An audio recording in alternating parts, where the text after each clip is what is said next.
pembicara berikut. Profil pembicara berikutnya karena nanti beliau akan langsung melanjutkan dari materi yang telah disiapkan oleh Pak Fauzan nanti tentunya. Bapak dan Ibu, pembicara kita yang kedua adalah seorang Doktor Sugeng Aminuddin. Ya, dengan pendidikannya yang begitu luar biasa, hari ini Anda bisa bacakan bersama di situ. Seorang doktor dan hari ini sebagai aktivitas pekerjaannya tenaga ahli syariah Kementerian Koperasi dalam merumuskan Good Corporate Government Government GCG Koperasi Syariah 2015, Dewan Pengawas Syariah, Dewan Pengawas Syariah Koperasi, Dewan Pengawas Syariah Lembaga Amil Zakat Nasional, Dewan Pengawas Syariah PT Berkah Amanah Selalu. Sertifikat kompetensi Anda bisa lihat di situ. Jadi kalau saya berbicara hari ini sharing kami di dalam satu ruangan itu saya berbicara dengan dua orang S3, dua orang doktor. Jadi isi yang mungkin kita perbincangkan itu selalu menjadi satu hal yang sangat bermanfaat tentunya bagi kita bersama di PT Berkah Amanah Selalu. Bayangkan ya ketemu dengan dua orang S3 saya di situ. Kita sama tiganya Pak, tapi saya depannya D gitu ya. Oke, nggak usah berpanjang lebar saya pada malam hari ini langsung aja saya berikan kesempatan ini kepada Pak Fauzan Sugiono. Silakan Pak, waktu dan tempat. Hei, Matur suwun, Pak Job. Ya, Sehat, kabarnya pripun? Alhamdulillah. Baik, Assalamualaikum warahmatullahi wabarakatuh. Waalaikumsalam warahmatullahi wabarakatuh. Baik, mitra Basu semuanya, gimana kabarnya? Sehat semua ya? Saya ada pantun nih Pak Job. Pantunnya, pulang kampung ke Pulau Jawa, tidak lupa bawa semangka. Mitra Basu, apa kabarnya? Mudah-mudahan sehat dan sukses menyertai kita semua. Tepuk tangan dulu dong. Cakep pantunnya Pak. Kok Udah kalau kita telat. di ruangan kita nggak pernah berpantun ya Pak ya? Enggak dong. Ini khusus kalau Zoom saya pakai pantun loh, Cok. Oke, siap. Baik, saya udah dikasih akses itu ya, akses co-host ya. Bismillahirrahmanirrahim. Alhamdulillahirrahmanirrahim. Salatu wassalamu ala ashrafil anbiya wal mursalin. Sayyidina Muhammadin wa ala alihi wa ashabihi ajma'in. Asyhadu an la ilaha illallah wa asyhadu anna Muhammadan abduhu wa rasuluhu la nabiyya ba'dah. Allahumma sholli ala Sayyidina Muhammad wa ala ali Sayyidina Muhammad.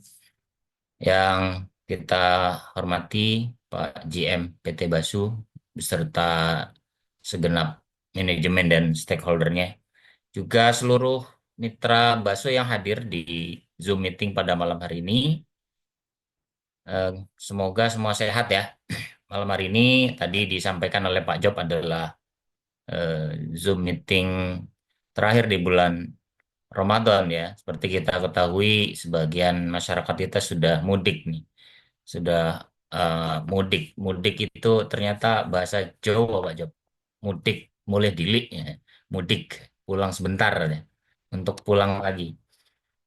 Semoga yang sedang mudik Allah lancarkan perjalanannya, yang nggak mudik juga Allah sehatkan semuanya, dan semoga tetap bahagia dan sukses selalu seperti jargonnya PT Basu ya, berkah amanah selalu. Baik, Mitra Basu semuanya, untuk mengawali alangkah baiknya di bulan suci, di ujung-ujung penghujung kita sama-sama berdoa kepada Allah. Kita tujuannya adalah mudah-mudahan yang Muslim ya, ibadah puasa kita diterima oleh Allah Subhanahu wa Ta'ala, dan amal kebaikannya dikabulkan, diterima Allah, doa-doa yang dipanjatkan juga dijabah oleh Allah Subhanahu wa taala. Mudah-mudahan selepas puasa nanti omsetnya makin meningkat ya. Kemudian kinerjanya makin berkualitas dan perusahaannya makin baik, makin maju dan makin sukses. Al-Fatihah. A'udzubillahi minasyaitonirrajim. Bismillahirrahmanirrahim. Alhamdulillahi Rabbil Alamin Ar-Rahmanir Rahim Maliki Yawmiddin Iyyaka na'budu wa iyyaka nasta'in Ihdinas siratal mustaqim siratal ladzina an'amta 'alaihim ghairil maghdubi 'alaihim waladdallin Amin amin ya rabbal alamin Allahumma shalli ala sayyidina Muhammadin fil awwalin wal akhirin وسلم رضي الله تبارك وتعالى عن كل صحابة رسول الله أجمعين. الحمد لله رب العالمين، حمدا شاكرين حمدا نائمين حمدا يوافي نعمه ويكافي مزيدا. يا ربنا ولك الحمد ولك الشكر كما ينبغي لجلال وجهك الكريم وعظيم سلطانك. اللهم اغفر لنا ذنوبنا ولوالدينا وارحمهم كما ربونا صغارا، ولجميع المسلمين والمسلمات والمؤمنين والمؤمنات الأحياء منهم والأموات. اللهم ربنا تقبل منا صلاتنا وصيامنا وركوعنا وسجودنا وتخشعنا وتضرعنا وتمم تقصيرنا يا الله يا الله يا الله يا رب العالمين. اللهم إنك عفو كريم تحب العفو فاعف عنا يا كريم. اللهم إنا نسألك رضاك والجنة ونعوذ بك من سخطك والنار. ربنا ظلمنا أنفسنا وإن لم تغفر لنا وترحمنا لنكونن من الخاسرين. ربنا لا تزغ قلوبنا بعد إذ هديتنا وهب لنا من لدنك رحمة إنك أنت الوهاب. اللهم إنا نسألك سلامة في الدين وعافية في الجسد وزيادة في العلم وبركة في الرزق وتوبة قبل الموت ورحمة عند الموت ومغفرة بعد الموت. اللهم هون علينا في سكرة الموت والنجاة من النار والعفو عند الحساب. ربنا آتنا في الدنيا حسنة وفي الآخرة حسنة وقنا عذاب النار والحمد لله رب العالمين. Alhamdulillah di malam hari ini doa-doa kita mudah-mudahan dijabah oleh Allah Subhanahu wa taala. Kita langsung ke materi malam hari ini. Bisa dilihat Bapak Ibu sekalian, para mitra semuanya. Temanya adalah meraih berkah MLM Syariah, memahami konsep berkah dalam menjalankan MLM Syariah. Tema ini sebenarnya sudah kita gali dari riset ya, pertanyaan-pertanyaan yang kita share ke mitra-mitra, diantaranya di awal tahun 2025 kemarin, tema lanjutan apa yang diminati. Ini untuk edukasi. Sebelumnya adalah perbedaan MLM syariah dan konvensional ya, itu sudah kita laksanakan. Kemudian yang kedua yang bawahnya nih, berkah bersama MLM syariah. Ini menduduki ranking yang paling tinggi sebenarnya, 27,1%. Sedangkan yang sebelumnya itu 20,6% perbedaan MLM syariah dan konvensional. Nanti berlanjut ada riba dalam MLM, akad-akadnya, terus sampai bawah. Nah, ini materi atau tema yang sudah kita setting sampai 12 pertemuan ya. Sebulan sekali dalam setahun kita adakan edukasi syariah. Tujuannya adalah agar para mitra, member itu mengetahui tentang urgensi dari sertifikasi syariah yang diterima oleh PT Basu. Dan itu sudah sering kita sampaikan dalam setiap momen edukasi bahwa edukasi ini terus perlu digalakkan, perlu dilaksanakan ya secara bertahap, secara kontinu, pelan-pelan untuk memberikan edukasi yang benar tentang bagaimana praktek PLBS, penjualan langsung berjenjang syariah atau MLM syariah. Nah, para mitra sekalian, kita ada dua pokok bahasan ya. Untuk pokok bahasan yang pertama, keberkahan dalam hidup atau keberkahan secara umum nanti saya akan menyampaikan. Kemudian nanti yang sesi kedua itu oleh Pak Dr. Sugeng Aminuddin, ya, ya. Keberkahan dalam bisnis MLM. Ini nanti sesi yang terakhir ya. Semoga semua tetap semangat ya. Biasanya kalau habis terawih ngantuk-ngantuk nih Pak Jab. Sambil tiduran, nggak apa-apa lah. Yang penting jangan pules. Nanti kalau ada yang tanya di kolom chat aja, yang tanya langsung ketik di situ nanti dijawab ya. Baik, yang pertama apa itu berkah? Sebelum saya jawab atau saya apa jelaskan, mungkin para mitra semuanya bisa ngasih komen. Berkah itu apa? Boleh diketik itu di apa kolom chat di Zoom. Berkah adalah singkat aja, nggak usah panjang-panjang. Nggak usah nanya chat GPT juga atau AI, nggak usah. Yang dipahami aja. Berkah itu bla bla bla bla gitu. Ya, coba saya cek. Udah ada yang ngetik belum?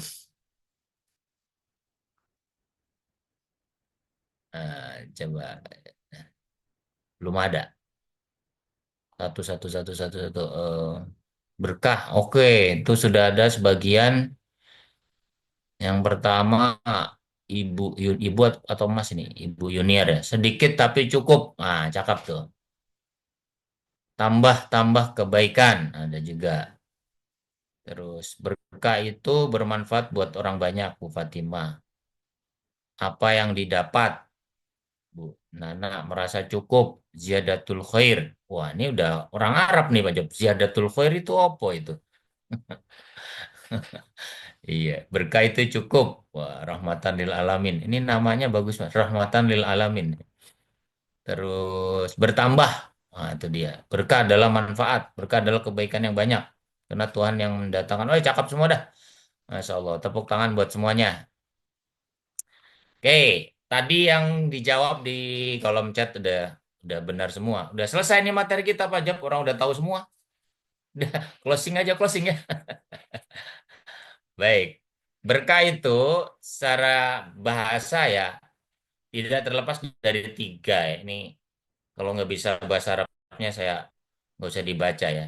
Bahasa Indonesia aja. Bertambahnya kebaikan. Tadi sudah dijawab ya oleh mitra kita di kolom chat Zoom ya. Ziyadatul khair. Ziyadah itu tambah, khair itu kebaikan. Jadi yang disebut berkah itu bertambahnya kebaikan. Terus yang kedua numu. Numu itu growth atau tumbuh, bertumbuh. Jadi kalau ada kita nanam biji jagung ya, terus tumbuh, tumbuh batangnya terus sampai berbuah itu namanya berkah.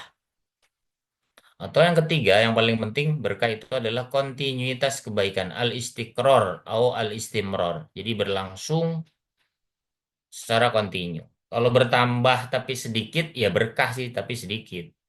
Kalau tumbuh tapi sedikit, ya itu tumbuhnya sedikit. Sebenarnya kunci dari makna berkah itu ya al-istiqror itu.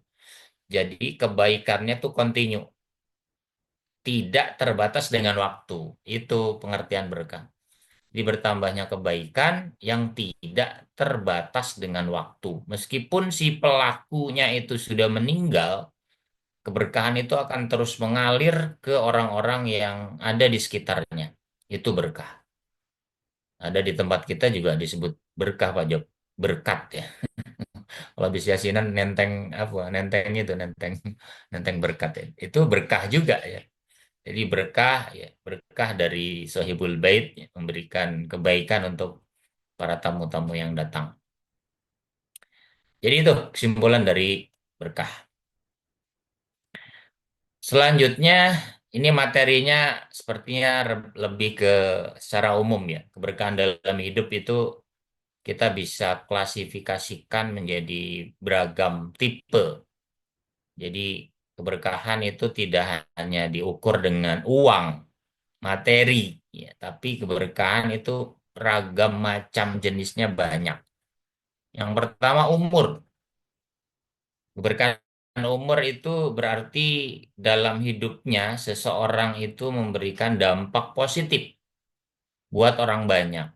Kalau mitra Basu ada yang sudah menjadi leader atau sudah menjadi apa level tertentu, diamond atau yang lain, umurnya itu memberikan manfaat untuk mitra-mitra yang lain. Jadi waktunya juga memberikan manfaat buat para mitranya. Umurnya yang dia gunakan untuk edukasi, untuk meeting, untuk Zoom meeting dan sebagainya itu menuai keberkahan. Kenapa?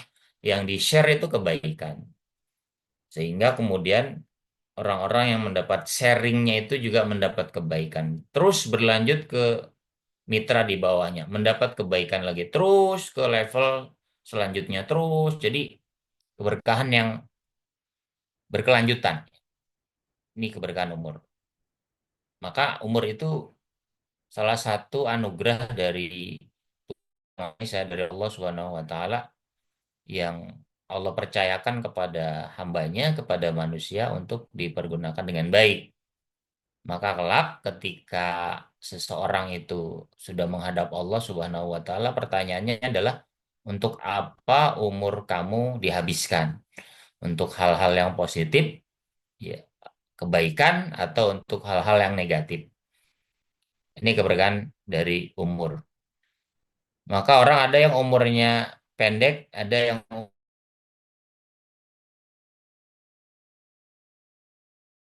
umurnya pun bahkan lebih ya. Ada yang usianya masih muda, ya, sedang dan sebagainya. Intinya umur itu adalah urusan Allah Subhanahu wa taala yang sudah ditetapkan. Ajal atau kehidupan itu urusan yang sepenuhnya kudrat dan iradatnya Allah, takdirnya Allah Subhanahu wa taala. Tugas kita sebagai manusia, sebagai makhluk Tuhan, sebagai makhluk Allah mempergunakan umur itu untuk kebaikan. Sehingga umur yang kita punya bisa memiliki nilai manfaat, bisa memiliki nilai kebaikan meskipun kita sendiri sudah nggak ada, sudah berkalang tanah, tinggal namanya saja atau tinggal fotonya yang dipajang. Tetapi orang akan selalu ingat. Bayangkan saja bagaimana Nabi Muhammad SAW yang usianya 63 tahun, sekarang sudah 14 abad yang lalu orang masih ingat ya. Jadi kebaikan, keilmuan, rahmat yang di risalah Islam yang dibawa oleh Nabi Muhammad itu secara kontinu sampai sekarang kita bisa merasakannya. 16 apa 14 abad yang lalu itu Rasulullah menyebarkan agama Islam, tapi sekarang kita masih melaksanakan. Nah, contohnya itu. Jadi umur yang ada itu terus bisa menebarkan manfaat kepada orang lain. Yang kedua, keluarga. Keberkahan dalam keluarga berarti keluarga yang harmonis ya. Kalau istilah dalam pernikahan itu sakinah, mawaddah, warahmah. Wa min ayatihi an khalaqalakum min anfusikum azwajan litaskunu ilaiha wa ja'ala bainakum mawaddatan wa rahmah. Inna fi dzalika laayatin liqaumin yatafakkarun. Dan salah satu ciri atau tanda-tanda dari ayat-ayat Allah adalah Allah ciptakan orang berpasang-pasangan. Ya. Agar apa? Litas kunu ilaiha, agar engkau bisa tenang bersamanya. Wa ja'ala bainakum mawaddata wa rahmah. Dan Allah tumbuhkan, jadikan kasih sayang, cinta dalam rumah tangga. Ini keluarga. Maka bagaimana keberkahan itu ada teraih dalam keluarga, suami dan istri. Suami tahu bagaimana melayani istrinya, istri juga tahu bagaimana hak dan kewajiban suami, anak juga tahu bagaimana tugasnya sebagai anggota keluarga. Itu keluarga yang harmonis. Sehingga titik tolak pertama dalam sebuah kesuksesan manusia itu ya berawal dari keluarga yang harmonis ya, bukan keluarga yang broken home ya, secara umum ya, meskipun ada orang yang sukses dari keluarga yang broken home, tetapi keluarga yang harmonis, keluarga yang baik ya, keluarga yang tenang itu ya awal dari orang-orang ya, manusia bertolak untuk lebih sukses ke depannya. Maka untuk mendapatkan keberkahan ya bagaimana dalam keluarga itu teraih ya ketenangan, kedamaian. Ini menjadi tugas kita semua sebagai manusia yang sudah berpasangan sebagai makhluk Tuhan, sebagai hambanya Allah Subhanahu wa taala. Terus harta juga terdapat keberkahan di sana. Keberkahan dalam harta itu bisa berarti harta yang nilainya atau jumlahnya sedikit tapi manfaatnya banyak. Tadi yang disebutkan di kolom chat ya, sedikit tapi cukup. Nah, setuju sedikit tapi cukup. Apalagi banyak tapi cukup. Nah, itu artinya keberkahan dalam harta itu bisa jadi hartanya nggak banyak, tetapi keluarganya semua, misalnya ya, gajinya sih UMR, misalnya, misal gajinya UMR, tetapi dengan gaji yang UMR itu anak-anaknya bisa kuliah semua. Anaknya kuliah semua, ya kampusnya dapat kampus yang bagus, ya. Setelah keluar juga punya skill yang bagus, ya. Kemudian dapat pekerjaan yang bagus. Secara logika ya, ya gajinya mungkin mohon maaf ya hanya standar UMR lah misalnya. Tapi hartanya itu berkah. Atau hartanya itu banyak. Dengan banyaknya harta menambah kebaikan dan manfaat buat orang banyak. dahulu kalau kita flashback ke Sirah Nabawiyah, ya, sejarah para nabi, bagaimana para sahabat itu hartanya banyak-banyak. Bahkan 10 sahabat nabi yang dijamin masuk surga tanpa tanpa harus ditanya-tanya lagi, ya, masuk surga tanpa hisab. Abu Bakar, Umar, Utsman, Abdurrahman bin Auf, ya, dan seterusnya itu 10, 9 diantaranya itu orang-orang yang kaya raya, konglomerat, ya, miliarder, triliuner. Ya, bagaimana dahulu Abdurrahman bin Auf itu pernah pulang dari apa berniaga dari luar negeri membawa 1.000 ekor onta beserta jumlah dagangannya yang dipikul di atasnya itu. Kemudian Abdurrahman bin Auf dengan ringan menginfakkan 1.000 ekor onta itu di jalan perjuangan Islam pada saat itu di zaman Rasulullah SAW. Itu keberkahan harta. Jadi bagaimana harta menjadi berkah tergantung siapa yang pegang. Ya. Maka kata Nabi, ni'mal malus soleh lirojulin soleh. Sebaik-baik harta yang bagus itu yang dipegang oleh orang-orang yang soleh. Kalau orang soleh hartanya untuk kebaikan, untuk bangun masjid, yatim, santunan, untuk bangun pesantren, zakatnya bagus, sedekahnya bagus, ya seperti itu. Itu harta. Jadi keberkahan dalam harta bisa berarti sedikit, tetapi cukup dan manfaatnya banyak, atau berarti hartanya itu banyak, melimpah, dan kebermanfaatannya lebih banyak lagi. Selanjutnya ilmu. Ilmu yang berkah itu salah satu dari 3 amal yang tidak terputus, ya. Idza mata ibni Adam in qata'a amaluhu illa min talas. Ketika anak Adam itu meninggal, terputus semua amalnya kecuali 3 hal. Yang pertama, ilmun yuntafa'u bihi, ilmu yang bermanfaat, ilmu yang berguna. Ada guru mengajarkan kepada muridnya, ada orang tua mengajarkan kepada anaknya. Jadi ilmunya itu, kamu dapat ilmu ini dari mana? Dari orang tua saya. Orang tua saya sudah nggak ada, tapi mengajarkan ilmu bagaimana adab, bagaimana sopan santun, bagaimana membaca Al-Quran, bagaimana sholat tepat waktu, bagaimana nggak bolong-bolong dalam sholat. Itu ilmu yang diajarkan oleh orang tua kepada anaknya yang terus continue ketika orang tuanya nggak ada. Ilmu itu masih melekat dalam benak si anak. Itu yang pertama, ilmu yang berguna, yang amal yang nggak akan terputus. Yang kedua, sedekahun jariyah, sedekah yang terus mengalir. Ya, kemudian yang ketiga, awaladin soleh ya lahu, atau anak soleh yang mendoakan kedua orang tuanya. Ini keberkahan dalam ilmu. Terus pekerjaan. Pekerjaan yang berkah itu adalah pekerjaan yang dijalankan dengan ikhlas dan ridho, dijalankan dengan profesional, apapun profesinya. Ada pedagang, ada pegawai negeri, ada karyawan swasta, ada pengusaha, ada bisnismen, apapun profesinya dalam pekerjaan. Ketika pekerjaan itu niat dalam bekerja adalah untuk mencari nafkah, mencari ridho Allah, hasilnya digunakan untuk menafkahi keluarga, untuk ibadah kepada Allah, memberikan nafkah kepada keluarga juga bagian dari ibadah. Maka dalam pekerjaan itu nilainya adalah nilai keberkahan. Sehingga dia tetap menjaga bagaimana pekerjaan itu mendapat manfaat dan keberkahan dari Allah. Apa?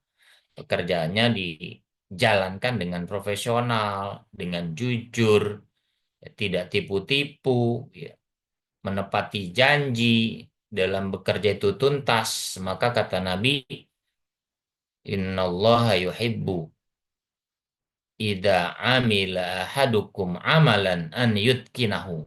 Sungguhnya Allah tuh senang, cinta kepada hambanya, seseorang di antara kamu ketika melakukan pekerjaannya dengan itu,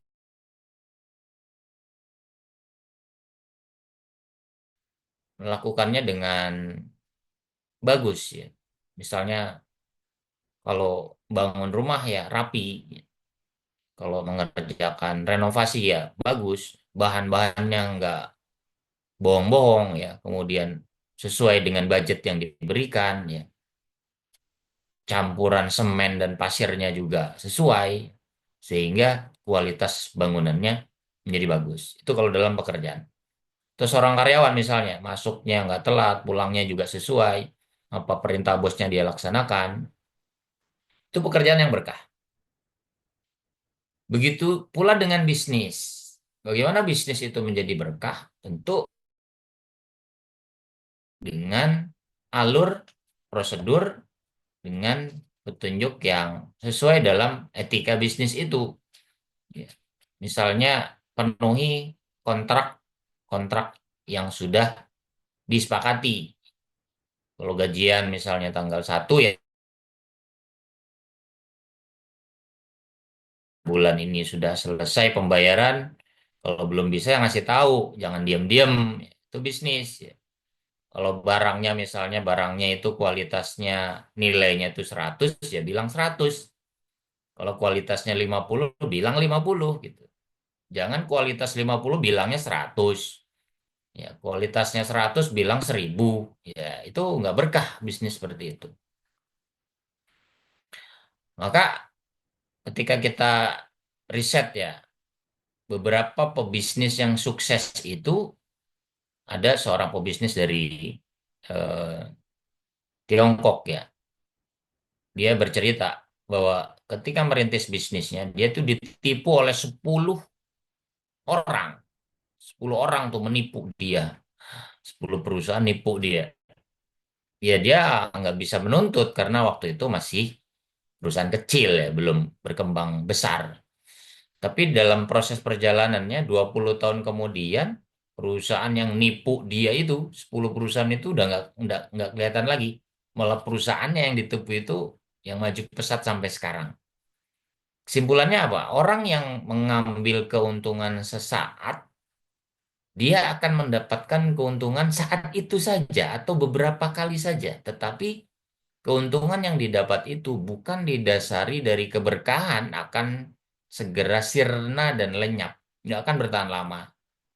Karena orang yang mengambil keuntungan dari proses yang tidak halal, ya, yang tidak baik, itu hanya mendapat saat itu saja atau beberapa saat setelahnya. Selebihnya nggak akan bertahan lama. Ibarat sebuah bangunan yang didirikan dengan pondasi yang rapuh. Bangunan itu tidak akan bisa menjadi bangunan yang menjulang tinggi. Ya, tidak akan menjadi bangunan yang kokoh. Karena apa? Pondasi awalnya sudah rapuh, ya bagaimana bisnis itu akan bertahan lama?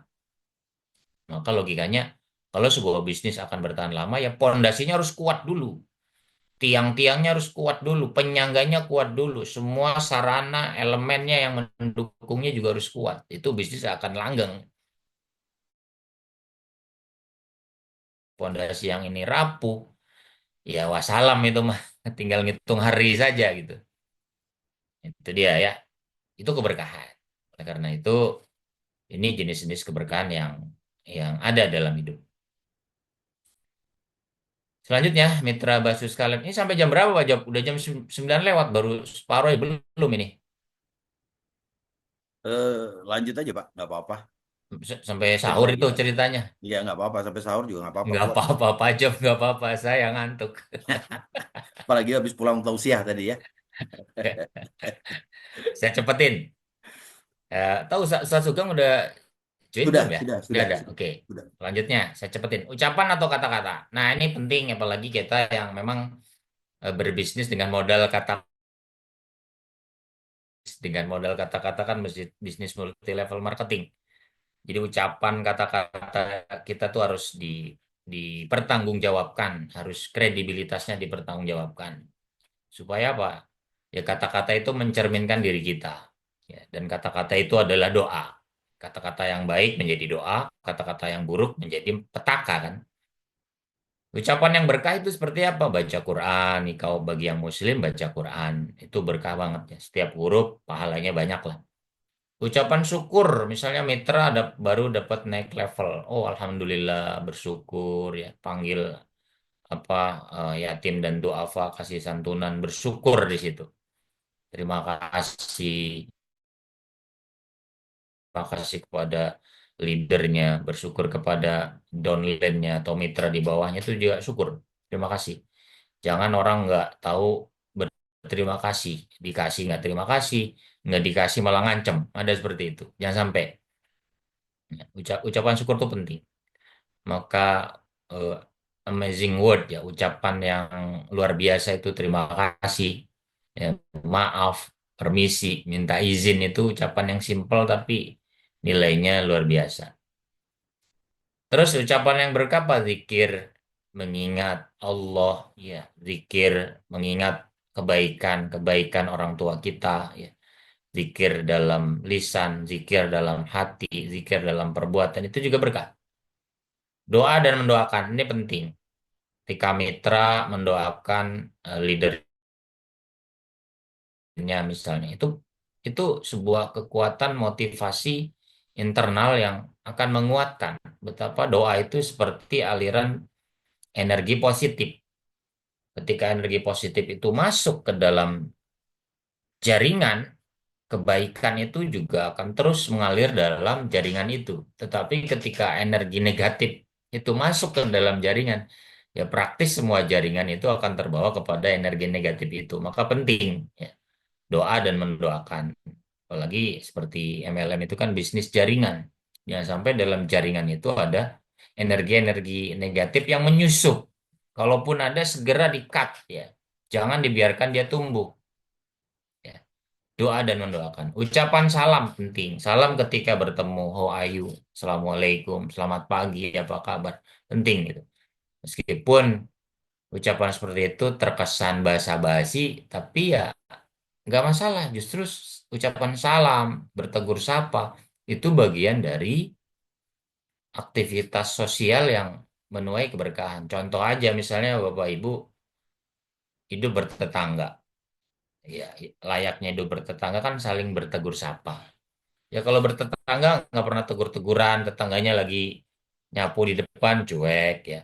Atau lagi bersihin mobil di depan, ya negur kek, pagi Pak, lagi nyuci mobil Pak, lagi nyapu Pak, kan salam standar ya itu. Itu juga sebenarnya bagus. Oh orang ini nggak kenal tapi negur. Coba kalau nggak negur, nggak salam. Ini kenal tiap hari, negur kagak. Ya, padahal mah kenal ya. Kalau istilah bocah sekarang selonong boy. Ya, selonong boy, masuk-masuk aja. Salam enggak, ini enggak. Ini ya, terus panggilan nama yang baik ini penting. Memanggil nama yang baik, panggilan dalam keluarga, panggilan kepada teman ya. Meskipun misalnya memanggilnya untuk bercanda ya, itu usahakan dengan panggilan yang baik. Contoh Nabi itu punya panggilan untuk sahabat-sahabatnya Abu Hurairah ya. Abu Hurairah itu panggilan kesayangan untuk sahabat Nabi. Kenapa Abu Hurairah itu kan nama aslinya bukan Abu Hurairah ya. Tapi karena dia sering kemana-mana bawa kucing kecil ya, sehingga dipanggil Abu Hurairah. Wahai bapak yang punya kucing kecil, karena kemana-mana dibawa itu. Seperti itu, panggilan nama yang baik. Artinya nama yang baik itu bagian dari energi yang positif dan bagian dari doa yang baik. Nih, ini ucapan kata-kata yang berkah.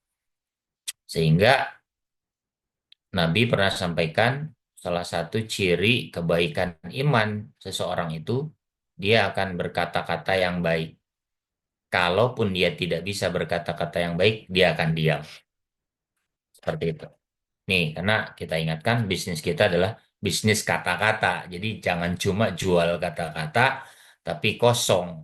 Harusnya selaras antara kata-kata dan perbuatan.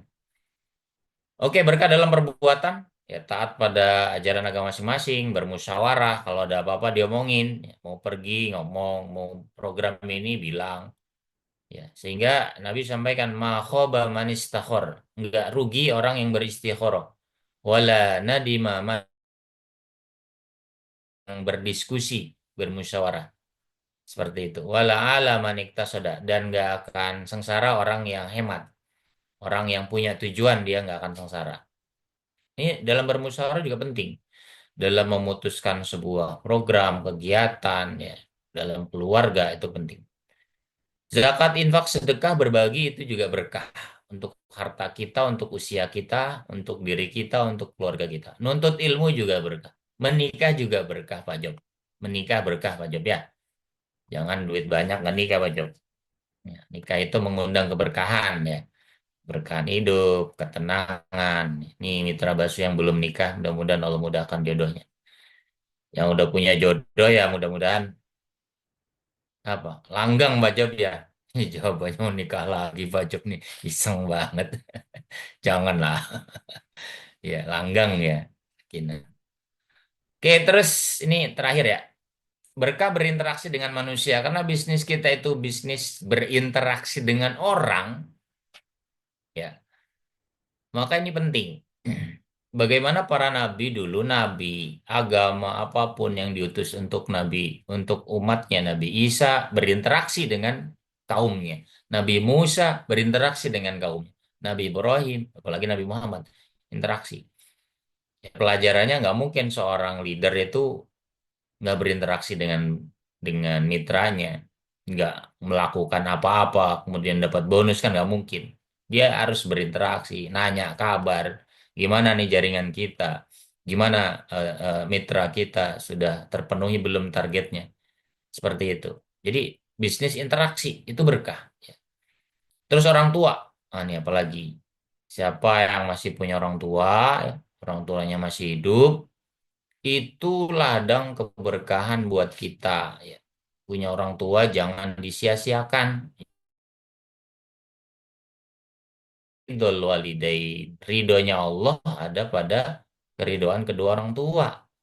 Wa suhtullah fi suhtihima. Dan murkanya Allah ada pada kemurkaan keduanya. Maka jangan sampai kita menyia-nyiakan orang tua. Banyak kisah sukses para miliarder itu ketika dia membangun bisnisnya selalu datang ke orang tuanya, Pak mau apa, Bu mau apa, dibelikan. Nah, ketika orang tua senang, terucaplah doa-doa yang baik buat kesuksesan anaknya itu kuncinya sebenarnya. Doa orang tua itu seperti energi katalisator ya, jadi mempercepat bisnis. Yang tadinya kecepatan mobil itu cuma doa orang tua ya, kecepatan bisnisnya itu bisa 120, jadi lebih cepat gitu. Orang tua. Maka siapa orang yang menyia-nyiakan orang tua, durhaka kepada orang tua, ya nggak berkah hidupnya. Ya, nggak berkah dalam arti bisa jadi bisnisnya nggak berkembang-berkembang, kecil terus, atau yang kedua bisnisnya besar tapi habis. Ya. Nih, makanya jangan sia-siakan kedua orang tua. Nah, kalau orang tua sudah nggak ada gimana? Ya? Doain, doakan ya. Bersedekah atas nama orang tua, berkurban atas nama orang tua, haji dan umroh untuk orang tua itu boleh. Ini berinteraksi dengan manusia ya punya anak jangan menjadi beban. Anak itu adalah Allah titipkan untuk kita. Kita maaf, ada orang yang sorry ya, ada yang belum punya anak meskipun sudah berpuluh-puluh tahun ya, nggak bermaksud apa-apa. Artinya anak itu adalah anugerah yang enggak semua orang dikasih itu. Sehingga jangan jadikan anak itu jadi beban. Oke, memang susah untuk mendidik, susah untuk menyediakan rezeki, tapi itu bagian dari ujian yang Allah kasih kepada kita sebagai orang tua. Justru susah, pusingnya kita menyediakan keperluan anak, disitulah letak keberkahannya. Allah uji dengan itu, Allah mudahkan untuk jalan anak-anak. Maka anak-anak itu yang kelak nanti meneruskan bagaimana kebaikan orang tua akan teringat, oh iya dulu bapak saya kehujanan, kepanasan, membiayai saya, misalnya sekarang bapak saya sudah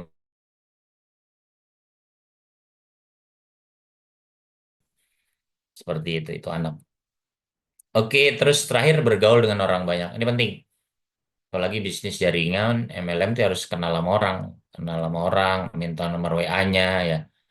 Tinggalkan kartu kartu apa namanya kartu pengenal dan sebagainya, bukan kartu ATM ya Pak Job. Tinggalkan kartu ATM beserta PIN-nya mah habis itu, maksudnya kartu nama gitu ya, ya seperti itu bergaul dengan orang banyak, dikenalkan oh seperti ini misalnya ini propolis bagus nih buat buka puasa, setelah buka puasa ya kemudian setelah sahur ditutup dengan propolis untuk stamina, untuk kekuatan. Nah, ini kan orang bisa tahu dengan bergaul dengan orang banyak.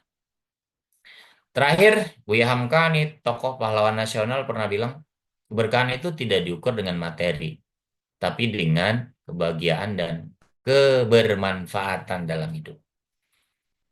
Oke, itu yang bisa saya sampaikan, makna keberkahan secara umum ya. Ini kayak pengajian Pak Job ya. Nah, sekarang bisnisnya saya serahkan ke Dr. Sugeng Aminuddin. Eh, saya akhiri sementara eh, dengan kalimat Assalamualaikum warahmatullahi wabarakatuh. Silakan Ustadz Sugeng kalau sudah join. Sudah join belum? Ustadz Sugeng, halo. Di unmute dulu Ustadz. Masih itu. Sebenarnya tadi sudah hadir beliau ya. Itu Sudah apa sudah suaranya hadir? ke itu, ke unmute. Iya. Di unmute dulu Ustadz, di HP-nya. Sebentar. Nah, udah oke. Sudah. Ah ya. Lanjut Ustadz, lanjut materinya. Siap, siap, siap. Eh,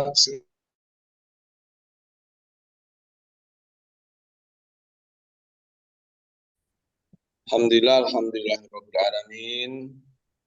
Wa bihi nasta'in ala umuri dunya waddin wa ala alihi wa sahbihi ajma'in amma ba'd. Eh, Mitra Basu, insya Allah pada malam hari ini kita semuanya dalam keadaan sehat walafiat, berkah Ramadan, dan kemudian juga eh,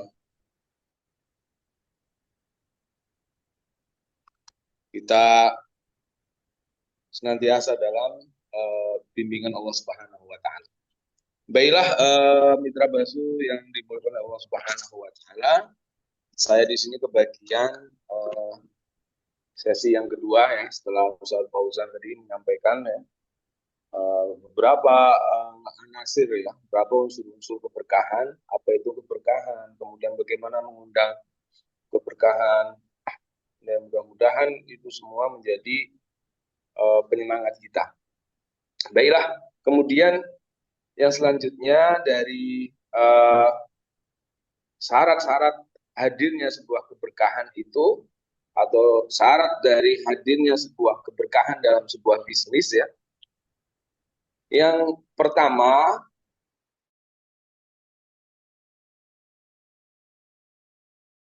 apa pengertian halal dan berkualitas itu? Kalau bahasa Al-Quran itu adalah halalan thayyibah. Jadi halal tetapi juga thayyib. Nah, kalau sudah bicara thayyib, maka ini nanti berbeda-beda ininya. Apa namanya? Bisa jadi di satu orang thayyib, di satu orang tidak thayyib. Contoh misalnya bisa jadi orang yang punya darah tinggi itu kalau mengkonsumsi daging kambing misalnya thayyib, karena apa?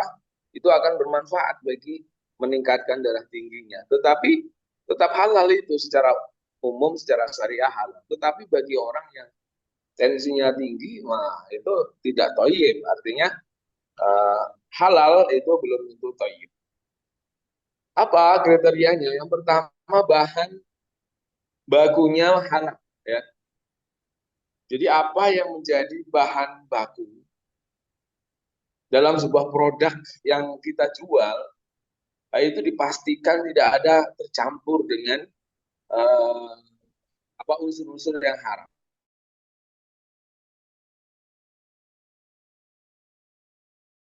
Kalau ada bahan-bahan bercampur dan bercampurnya itu kemudian tidak bisa dipisahkan, tidak bisa dipisahkan ya.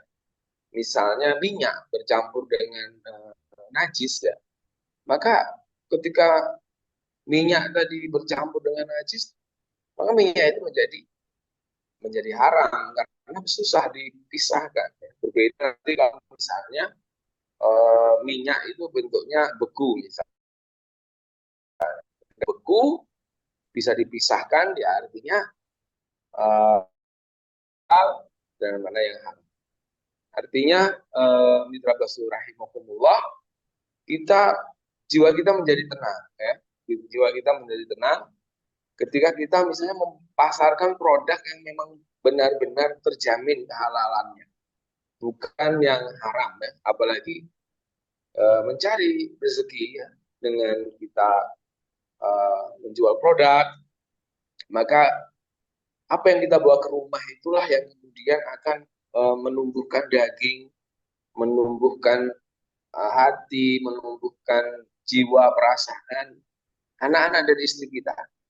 Maka kata Rasulullah, eh, sebuah tubuh yang kemudian diberikan nutrisi, diberikan makanan yang haram, maka tubuh ini tuh lebih layak untuk masuk ke dalam api neraka. Naudzubillahi min dzalik. Artinya jangan sampai kita membawa 1 rupiah pun di dalam rumah kita itu rezeki yang haram, karena yang haram udah pasti tadi disampaikan pasti tidak mengundang keberkahan. Halal sedikit itu berkah. Kemudian yang selanjutnya proses produksinya halal. Proses produksinya halal. Bagaimana Pak terkait dengan proses ini tadi? Artinya ketika barangnya sudah halal, nah kemudian ketika produksi ini tadi juga menggunakan alat, menggunakan mesin produksi yang halal. Unsur-unsur yang haram juga. Karena apa? Kalau terjadi percampuran kembali antara yang halal dan yang haram, dan kemudian susah dipisahkan, maka wala batil haram. Maka malah menjadi haram semuanya kalau tidak bisa dipisahkan. Kemudian yang keempat, yang ketiga yaitu mendapat sertifikat produk dari BP POM, ya. Ini sebagai manifestasi dari ati uwa wa ati rasul wa ulil amri minkum. Ini ketaatan kita kepada pemerintah, ya, bahwa kita hidup pada sebuah negara, ada di sana ulil amri, ada pemimpin, ada sebagai warga negara yang baik. Nah, kita harus mengikuti prosedur atau mengikuti undang-undang yang kemudian itu ditetapkan oleh pemerintah kita. Kemudian yang selanjutnya mendapat sertifikat halal, ya, dari BPJPH.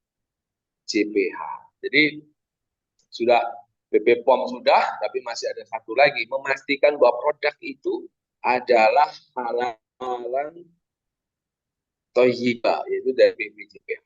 Bagaimana kemudian sertifikat halalnya tadi? Nah, sertifikat halalnya tadi bukan hanya misalnya ini babi haram, kemudian ini haram, tetapi kemudian ini ditimbang dari sisi manfaat dan mudaratnya.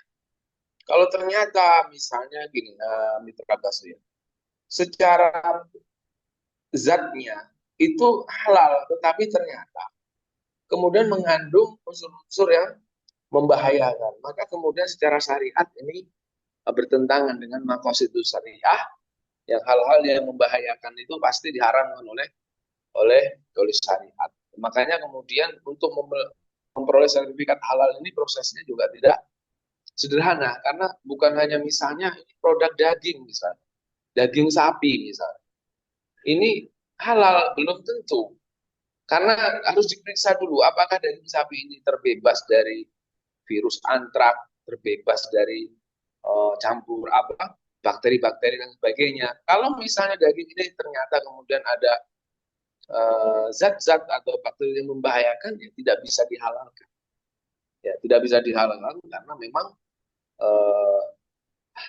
kehalalan itu mencakup pada kemaslahatan. Ya. Jadi kalau ada yang doror, maka dia tidak masuk kriteria yang halal. Kemudian yang selanjutnya produknya ini bernilai, bermanfaat, bukan abal-abal. Artinya produk, ketika kita menjual sebuah produk dan kemudian penjualan kita akan mengundang keberkahan, maka kita niatkan ketika kita menjual produk itu adalah kita memenuhi kebutuhan dan juga kepuasan bagi konsumen. Jadi tolak ukurnya kita sendiri. Kalau kita misalnya menggunakan produk ini, kira-kira bagus nggak? Kira-kira ada nilai manfaatnya nggak? Itu pun berlaku dalam dalam maka di situ ada unsur tolong menolong, ya, ada unsur tolong menolong, ada unsur sedekah, ada unsur tabarruk, ada unsur yang semuanya itu kebaikan-kebaikan di situ. Ya, kebaikan-kebaikan artinya ada unsur di mana kita menyediakan menolong orang lain untuk memenuhi kebutuhannya, ya, kita kebutuhan dia akan ini kita sediakan, tetapi orang lain juga kemudian membantu kita, ya, memberikan keuntungan dari perdagangan jual beli itu tadi. Transaksi menghindari hal-hal yang diharamkan. Nah, ini kunci yang fundamental dalam mengundang keberkahan dalam bisnis, ya. Jadi transaksinya. Jadi setiap perpindahan harta, ya, entah itu jual beli, sewa dan sebagainya dalam Islam itu, maka dimulai yang pertama kali itu adalah akad atau transaksinya. Apa transaksi itu yang perlu diperhatikan? Tidak mengandung dorong, ya. Jadi unsur tidak mengandung goror, yaitu tidak ada unsur ketidakjelasan. Pasti bahwa produk transaksi yang kita lakukan itu tidak kemudian tidak mengandung spekulasi, ya, tidak mengandung ketidakjelasan, sehingga kemudian ada di sana transaksi-transaksi yang waktu penyerahannya harus jelas, harganya harus jelas, barangnya harus jelas. Kalau ada aib kita terangkan, oh ini aibnya di sini. Kalau ada kelebihan kita terangkan. Kemudian yang selanjutnya, tidak mengandung unsur judi. Apa unsur judi? Unsur judi itu unsur yang di sana ada spekulasi, untung-untungan. Jadi ini diharamkan. Jadi perusahaan tidak terindikasi melakukan perjudian, baik online atau offline. Kemudian yang ketiga, riba. Riba adalah tambahan yang memang tidak ada pembalian. Artinya riba itu adalah transaksi maya. Jadi uang jadi uang. Jadi ini adalah kezoliman. Kemudian zulm, ya, tidak ada transaksi itu yang merasa terzolimi. Tidak ada unsur doror. Doror itu bahaya. Artinya tidak ada sebuah transaksi itu kemudian ternyata mengandung unsur yang membahayakan. Kemudian tidak ada unsur maksiat. Kemudian yang selanjutnya tidak overclaim, ya. Overclaim yang tidak mempunyai manfaat yang kita sebutkan atau dilebih-lebihkan sehingga kemudian orang merasa tertarik untuk membeli barang itu. Padahal kita saja yang ternyata mengiklankannya tidak jujur, ya, dilebih-lebihkan. Yang kelima, ya, fokus pada penjualan produk, bukan hanya merekrut saja. Jadi ingat jual beli itu ya produk, ya. Kalau tidak ada produk berarti ada money game di sana. Artinya kalau kita ingin mencari sebuah sebuah keuntungan, sebuah pendapatan, maka volume penjualan yang perlu kita tingkatkan, bukan hanya merekrut, tapi kemudian tidak menjual produk. Yang keenam, ya, MLM yang hanya mengandalkan rekrutmen tanpa menjual produk, maka akan cenderung mengarah kepada money game atau skema piramida. Skema piramida itu kita pahami yang di atas itu tadi kemudian menjadikan eh, downline-nya ini sebagai objek. Jadi ada politik belah bambu namanya. Yang satu diangkat, yang bawahnya diinjak seperti itu. Kemudian komisi harus berasal dari penjualan produk yang nyata, bukan dari biaya pendaftaran dan anggota baru. Nah, ini bedanya MLM syariah dengan money game. Kalau money game, maka penghasilan anggota itu berasal dari, atau penghasilan mitra itu berasal dari biaya pendaftaran. Tetapi kemudian kalau MLM syariah ini murni dari volume penjualan produk. Yang ketujuh, pembinaan mitra dilakukan secara berjenjang oleh leader.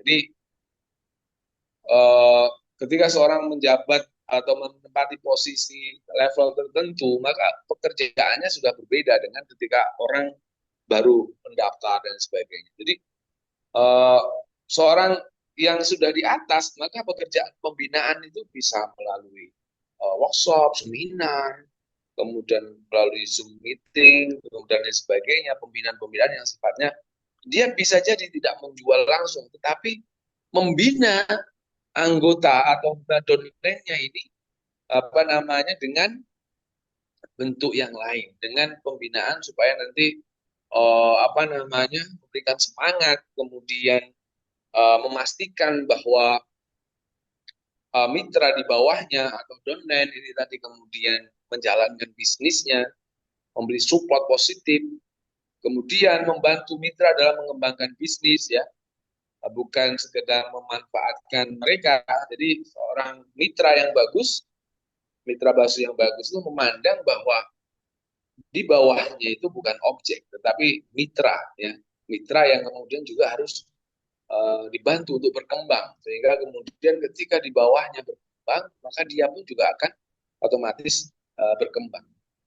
Hanya mencari keuntungan individu saja tanpa membina jaringan. Nah ini penting sekali.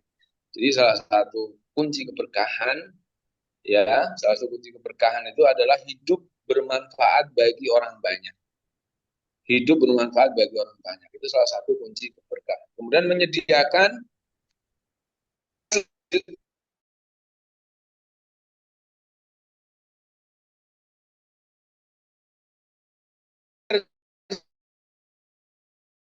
nisab ya, nisab kan di mana itu kena zakat ya, maka harus dikeluarkan. Misalnya kalau Basnas itu berapa ya?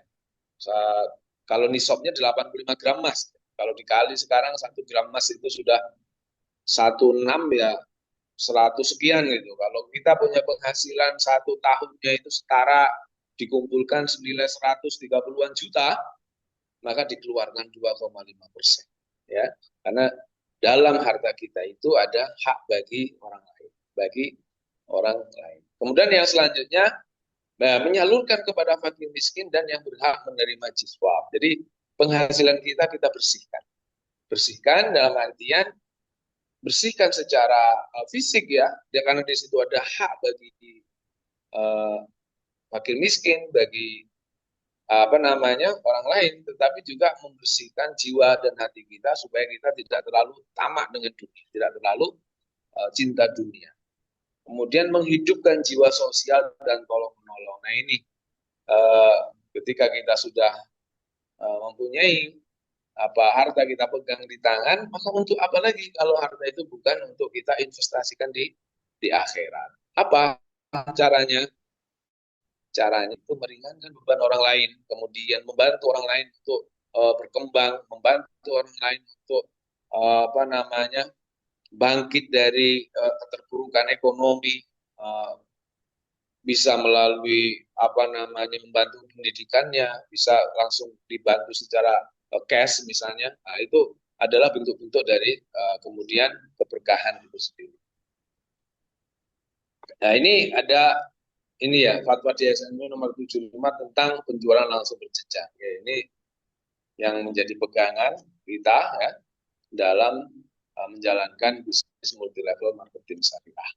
Itu terima kasih, itu kira-kira Basu yang dibutuhkan oleh Allah. Tetap semangat, kita berdoa di akhir-akhir bulan Ramadan ini kita kemudian mendapatkan malam Lailatul Qadar, dan juga kita mendapatkan apa eh, semangat yang positif sehingga kemudian ini akan mempengaruhi 11 bulan yang mendatang. Terima kasih. Saya akhiri. Wabillahi taufiq wal hidayah. Wassalamualaikum warahmatullahi wabarakatuh. Waalaikumsalam warahmatullahi wabarakatuh. Luar biasa malam hari ini pencerahan kepada kita itu ya. Kata Pak Ustadz Fauzan tadi ngajian kita pada malam hari ini gitu ya. Karena kita berbicara tentang sebuah keberkahan dan sebuah hal yang mungkin hari ini yang sama-sama harus kita pahami bahwa memang membawa sebuah harta yang baik di dalam keluarga kita itu adalah harta yang betul-betul halalan thayyiban gitu ya. Bapak dan Ibu, kami akan membuka sesi tanya jawab kepada Anda semua pada saat ini. Teman, memang kami tidak akan membuka speaker Anda pada saat ini. Kami coba untuk menyaring dulu pertanyaan yang ingin coba Anda tanyakan seperti itu. Silakan Anda ketik di kolom chat untuk bertanya pertanyaan yang berhubungan dari apa materi yang kita dapatkan pada malam hari ini. Ya jangan sampai nanti materinya melenceng gitu kan. Nanti bertanya, Pak, fungsi propolis apa? Itu ya bukan dalam konteks kita pada malam hari ini, tetapi pada malam hari ini kita berbicara tentang keberkahan harta yang kita bawa di apa namanya kepada yang bisa bermanfaat pada diri, keluarga dan seluruhnya. Silakan, Anda boleh ketik di sini di antara 146 partisipan. Silakan Anda coba ketik dahulu untuk kami coba lemparkan pertanyaan ini kepada para pemateri. Silakan.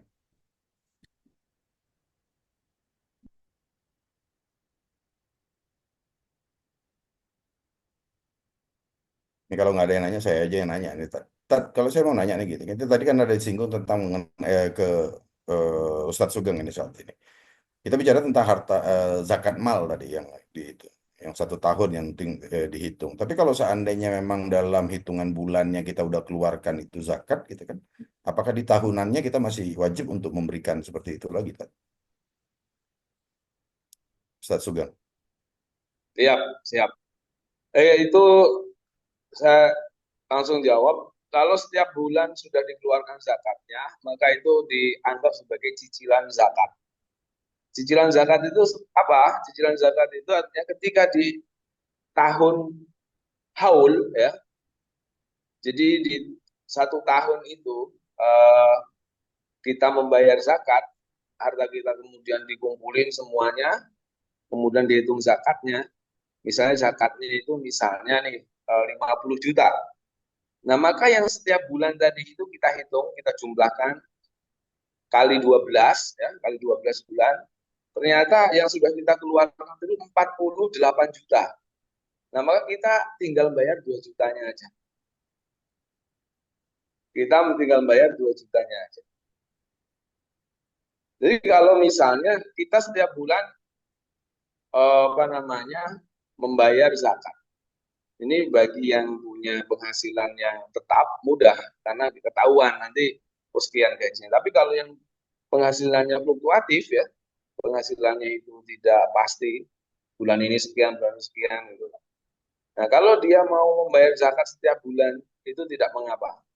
Nanti sama di akhir tahun itu sebagai potongan atau cicilan zakat yang akan dipotong dengan total berapa zakat yang kita keluarkan.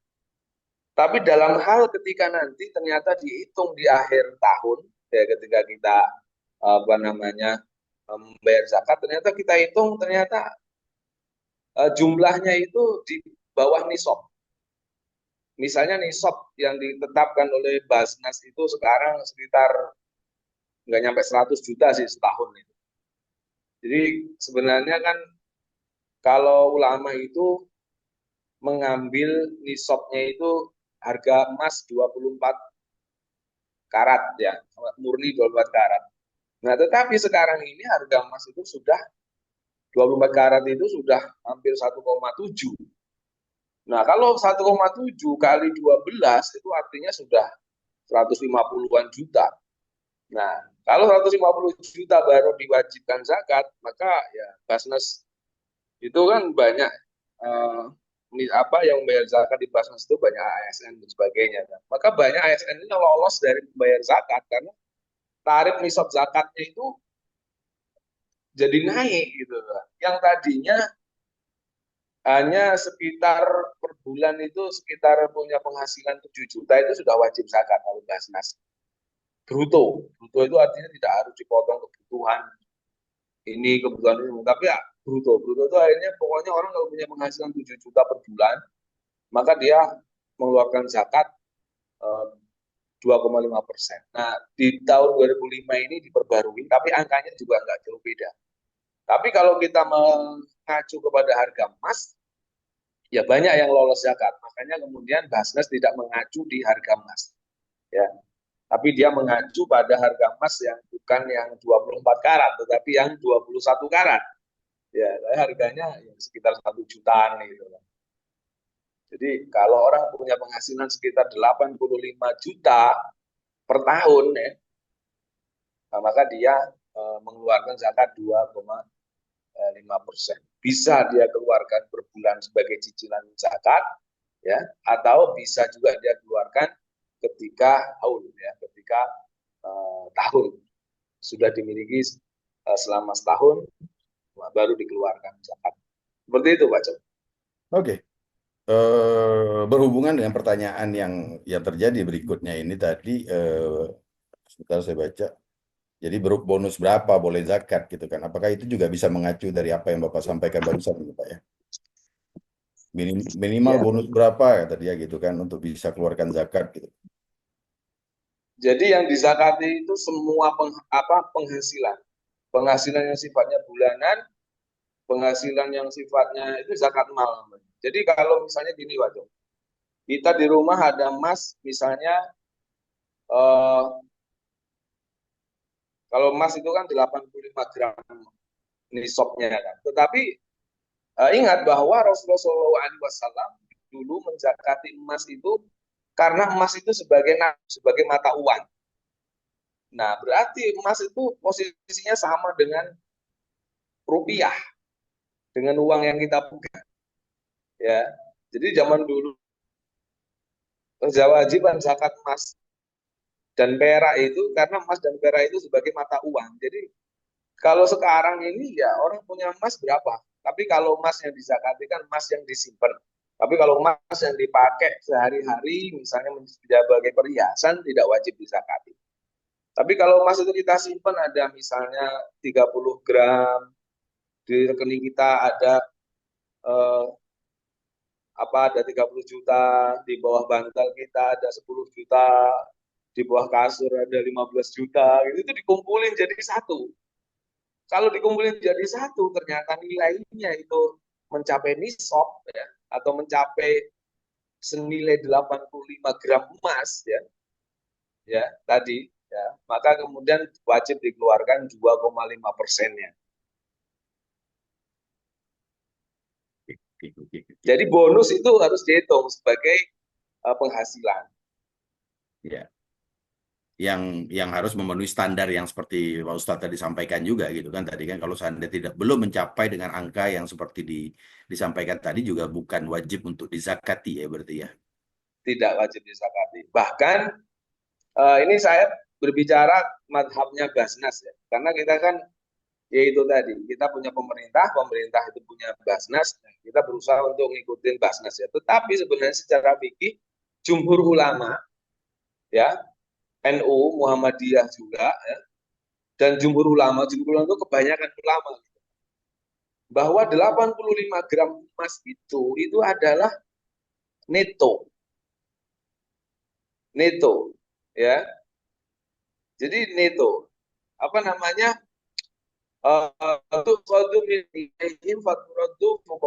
jadi Rasulullah itu mengatakan bahwa zakat itu diambil dari orang-orang kaya dan kemudian diberikan kepada orang-orang miskin. Dianggap kaya itu menurut jumhur ulama itu adalah ketika dia di akhir tahun ya, di satu tahun itu dia ada sisa 85 gram emas neto. Nah itu baru dianggap kaya. Nah, jadi setelah dipotong makan, potong kebutuhan kebutuhan SPP anak, kebutuhan ekonomi, ternyata disimpan di deposito kita masih ada senilai 85 gram emas atau sekitar 100 juta. Maka baru itu wajib dikeluarkan. Tetapi kalau misalnya punya penghasilan 1 bulan misalnya, ini mazhab jumhur ya, 1 bulan misalnya 20 juta, tetapi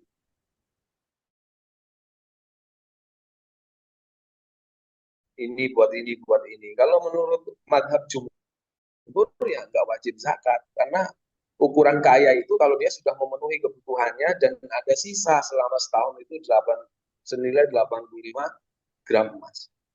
Jadi bukan, tapi ini tidak dipakai. Ini yang dipakai oleh Basnas, tapi ini yang bisa kita ambil karena apa? Dengan begitu membayar zakat itu menjadi sebuah keberkahan.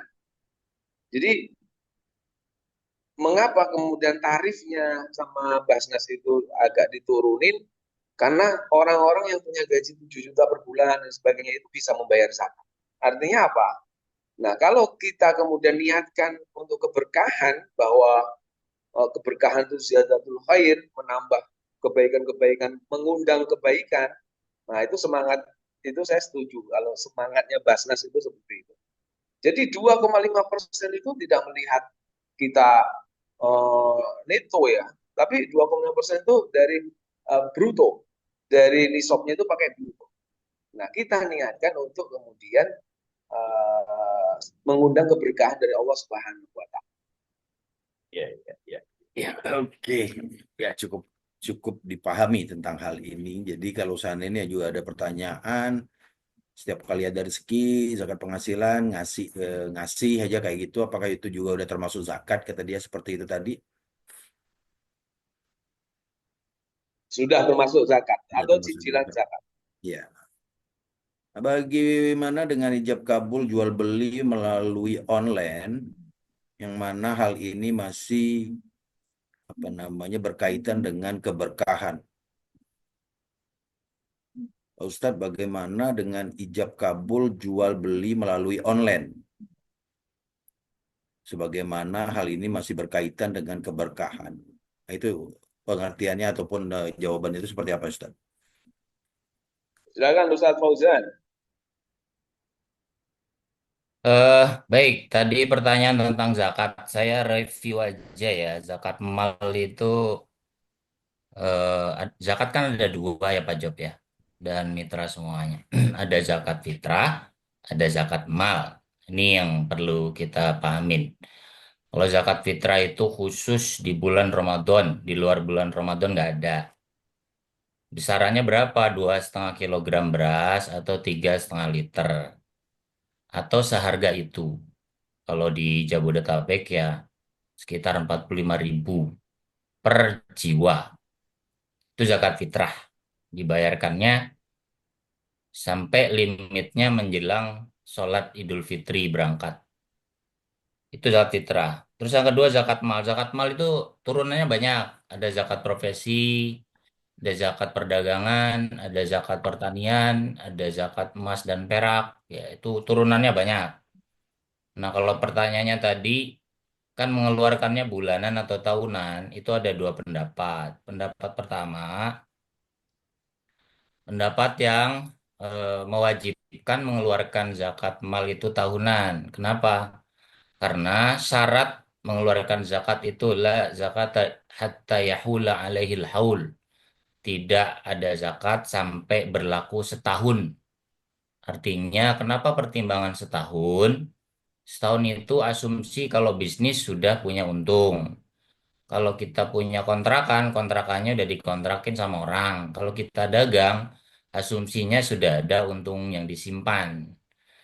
Bayangkan kalau kita tiap bulan harus ngeluarin zakat, akan memberatkan bagi orang yang baru berusaha. Itu makanya utamanya mengeluarkannya tahunan.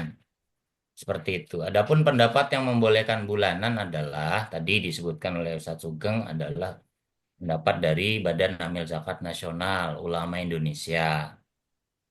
Nah, ini juga kemudian menjadi polemik perbedaan. Apakah mengeluarkannya itu pendapatan kotor atau pendapatan bersih? Nah, Contoh gaji. Gaji yang sudah kena wajib zakat itu kan range-nya antara 6 sampai 7 juta tuh. 6 sampai 7 juta per bulan. Itu sudah kena zakat. 6,6 lah. Dibulatkan jadi 7. Nah, gaji 7 juta sebulan itu dikonversi dengan tadi Ustadz Sugeng bilang 85 gram emas. Harganya ya sekitar 7 jutaan. Nah, itu 2 kali 2,5%. Nah, mengeluarkannya kapan? Mengeluarkannya kalau pendapat yang harus tahunan ya berarti tahun sekali. Ya, kalau pendapat yang membolehkan bulanan yang tadi berarti dalam setahun itu 7 kali 12 dikali 2,5% itu kemudian mengeluarkannya dicicil bulanan. Itu kalau pendapatnya Basnas. Jadi boleh bulanan seperti itu. Nah, pertanyaannya muncul lagi, itu pendapatan kotor atau bersih? Pendapatan kotornya kan 7 juta. Ya, kalau dipotong-potong cicilan motor, bayar SPP anak, kebutuhan rumah, kan habis tuh 7 juta. Berarti nggak zakat dong. Iya kan? Kalau tadi ikut pendapatnya neto bersih. Maka di sini pendapat yang bijak itu pendapatnya Dr. Yusuf Al-Qardawi. Dia bilang gini, kalau orang yang gajinya besar itu bruto. Misalnya gaji saya 150 juta sebulan, misal Pak Job ya. Amin dong Pak Job, kayaknya nggak Amin, amin, percaya. amin. Saya aminin, Pak. Kayaknya nggak percaya gitu. Emang nggak percaya gitu. Misal gaji Bapak Ibu 200 juta sebulan gitu ya. Itu kan besar. Maka kalau penghasilan besar ya bruto gitu. Keluarkan aja langsung 200 juta kali 2,5%. Itu zakatnya. Ya itu yang nggak bisa langsung dizakatin gitu. Ya keluar apa biaya-biaya kan habis. Nah, makanya kaitannya dengan zakat mal itu ke mentalnya. Kalau memang mentalnya itu pingin ngeluarin zakat taat kepada Allah, ya disesuaikan. Ada orang penghasilan besar nggak zakat, Pak Job? Ada. Ya, cari alasan biar nggak bayar zakat, ada juga gitu. Ada penghasilan kecil nggak mau sedekah juga banyak gitu. Artinya zakat itu balik ke mental ya. Ke mental orang percaya ngeluarin itu atau enggak. Itu tadi ya mengenai bruto atau neto bulanan atau tahunan. Terus tadi yang ditanyakan tentang bagaimana ijab kabul melalui online. Jadi syarat jual beli kan yang pertama ada penjual, al-aqidan ada penjual, ada pembeli, ya, al-aqidan orang yang bertransaksi. Terus yang kedua ada objeknya, ya. Hasilahnya ada objek yang diperjualbelikan, entah pakaian, entah HP, entah sepatu, ya. Terus yang ketiga ada ijab wal qabul. Ijab wal qabul itu ada kesepakatan bahwa transaksi itu terjadi. Harga sekian, barangnya ini, deal, deal. Transfer, ini nomornya. Nah, bagaimana dengan kondisinya online? Sekarang orang kan rata-rata online. Nah, para ulama kemudian beristihad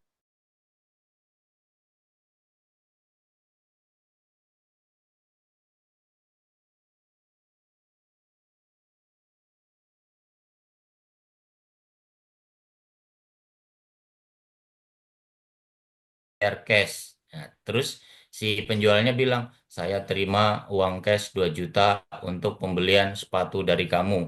Deal, deal. Kayak orang nikah itu. Itu mazhab Syafi'i itu kuat tuh yang gitu. Nah, sementara mazhab yang lain enggak. Intinya ketika ada kesepakatan, apapun caranya yang menunjukkan bahwa jual beli itu deal dilaksanakan ya sah. Kalau online kan deal dilaksanakan, Anda bersedia untuk ini klik. Oke, Anda mau transfer ini klik ya. Anda setuju klik, Anda batalkan klik gitu. Jadi kliknya itu tanda ijab dan kabul. Seperti itu. Kalau ditanyakan apa namanya? Ijab kabul jual beli melalui online. Jadi kalau syaratnya penjualnya ada, barangnya ada, harganya ada, terus kesepakatannya ada, mau beli atau tidak, itu juga sudah disepakati secara online, itu masuk dalam kategori boleh jual beli seperti jual beli offline. Seperti itu. Nah, kalau yang masih mengikuti mazhabnya Imam Syafi'i ya berarti jual beli online itu harus disertakan ijab kabul yang kayak nikah tadi. Cuman kan dalam konteks sekarang akan susah ya. Sementara muamalah kan terus berkembang. Seperti itu. Biasanya nih, eh, para penjual yang nakal ya di jual beli online itu, dia memajang bentuk dagangan, spesifikasi, harga itu nggak sesuai. Ya kadang di marketplace-nya bajunya bagus-bagus, warnanya bagus-bagus ya. Pas dikirim jelek ya, udah rusak. Nah itu yang mencederai jual beli itu. Beli handphone udah dikirimnya batu bata ya. Ya atau ini jadi itu yang mencederai ya si pedagangnya gitu. Diretur nggak bisa ya. Makanya kata Nabi, pedagang jujur itu akan bersamaku di surga. Ini tantangannya nih. Pedagang jujur, pebisnis jujur ya. Maka jujur ya kuncinya ya di situ. Ini ya, kalau pertanyaan tentang ijab kabul melalui jual beli online ya tadi, ketika Anda setuju untuk membayar ini, klik. Nah, itu setuju berarti. Kalau nggak setuju, dibatalin. Itu ijab kabul seperti itu. Terus, apalagi Pak Job? Ya itu yang barusan nanya. Ada emasnya tapi digadain di bank gitu Oh, kan untuk modal usaha itu termasuk nggak gitu? Bisa nggak hmm. dizakatin itu? Emas yang digadai sebenarnya dia bukan milik dia karena dia kan harus nyicil. Maksudnya emas yang nggak digunakan, emas yang nggak di tangan orang itu yang baru keluar zakatnya. Kalau emas yang digadaikan pada dasarnya ya dia nggak mampu sebenarnya. Seperti itu. Jadi Ya. kalau kurang dari nisab, dari 85 gram emas, terus apalagi emas itu bukan dalam kuasa dia, artinya digadaikan dan dia harus nyicil emas itu ya sebenarnya dia nggak mampu. Belum sampai nisabnya. Itu Pak Job. Ya. Seperti itu. Apalagi ini 20 gram emas itu pajaknya. Kalau pajak mungkin tanya ke Dirjen Pajak ya. Iya, iya. Ya, Mungkin yang kalau dia maksud itu tadi zakat kali Pak. ya Nanti kalau dia zakat ikutnya iya, pajak. zakat batasnya 85 gram emas. Seperti itu. Kalau saya sih emasnya di tetangga semua, ada Mas Sugeng, ada Mas Fauzan, saya punya itu tetangga-tetangga saya semua itu Pak. Ya, ya, ya. Masih Terus ada. ada lagi tuh apakah MLM bisa disyariahkan Pak Ustadz? Iya, itu kan. Suryanto, Basu Lampung. Ini Ustadz Sugeng nih yang jawab nih orang Lampung. Ntar saya tambahin. Ya, syariah itu, jadi apapun ya itu yang dihukumi itu hakikatnya, substansinya, ya, bukan namanya. Ya, contoh MLM haram. Ah, jangan cepet-cepet ngomong haram kalau belum tahu hakikatnya. Nah, MLM yang syariah itu tadi, maka kemudian MUI memberikan 12 kriteria. Oh, seperti ini MLM yang memenuhi syarat sebagai MLM syariah. Jadi ada kaidah itu namanya al-ibrah bil musammayat la bil tasmiyah, ya. Jadi yang dihukumi itu bukan namanya, tapi yang dihukumi itu apa yang dinamakan atau substansinya atau hakikatnya, ya. Ya, al-ibrah bil maqasid wal ma'ani la bil alfat wal mabani. Yang dihukumi itu adalah substansinya, ya. Bukan apa namanya? Bukan namanya, ya, juga bukan simbol-simbolnya. Tapi yang dihukumi ya nggak ada MLM haram, gitu kan. Ya, MLM-nya seperti apa dulu, ya? MLM yang mengandung doror, riba, maisir, mengandung